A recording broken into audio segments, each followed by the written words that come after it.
now we can alert text value. Okay, so we're just using get element ID and then we're putting value on the end.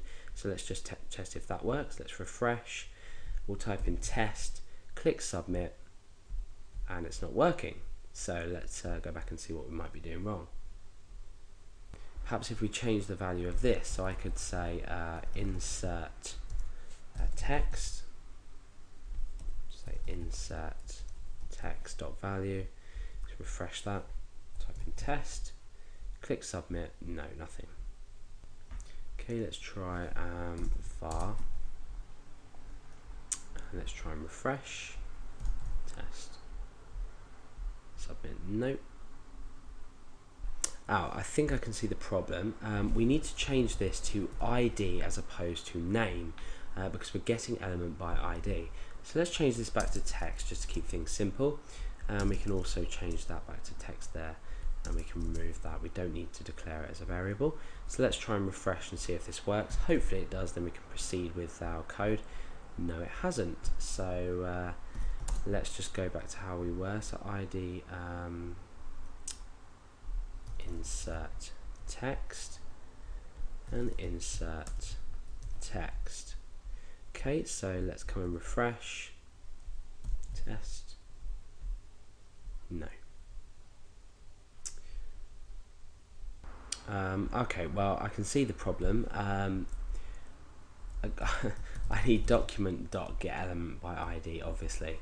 So now this is fixed. Let's go and preview this in our browser. So I'm going to type test in here, click on submit, and nothing's working. This is annoying. Insert text. Let's change this back to name because I think that might be the problem now. Let's refresh. Test. No. So document.getElementID.value, insert text. Name. Get rid of that. And let's change,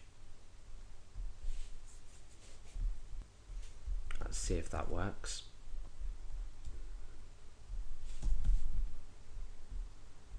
Nope. Okay, so maybe this to ID.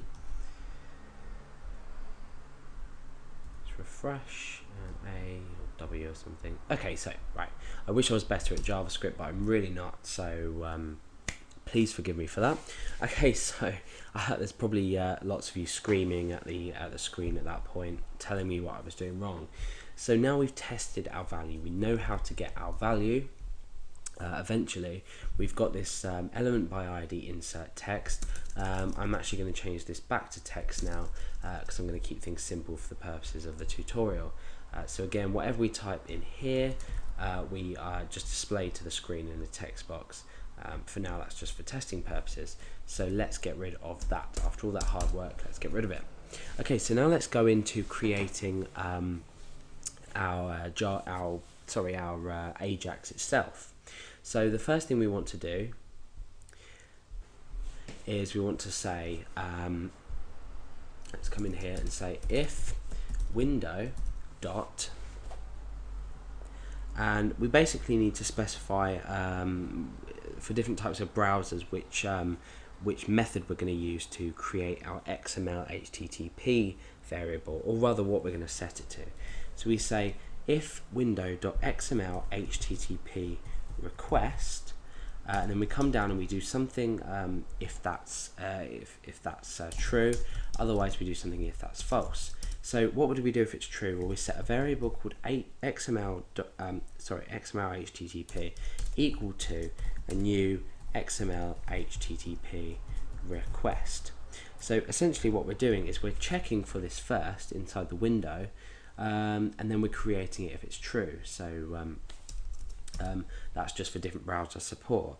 Otherwise, we want to say XML HTTP equals new, and we want to create a new ActiveX object. And the parameter that's that we put into here is Microsoft.xml_HTTP.